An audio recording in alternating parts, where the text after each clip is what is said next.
Zebra hybrids, zebroids. Hybrids between zebras and other equines such as horses, ponies, and donkeys are well known, and some are even bred commercially. These hybrids are generally referred to as zebroids, a broad term for any cross between a zebra and another type of equine.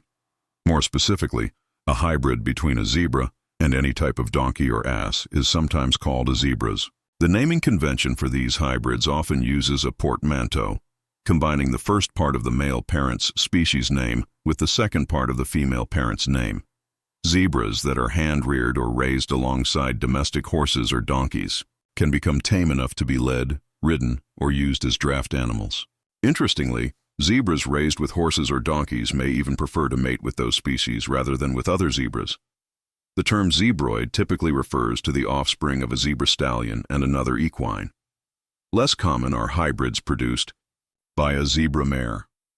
For instance, a dankra or zebra hinny is the offspring of a donkey sire and a zebra dam.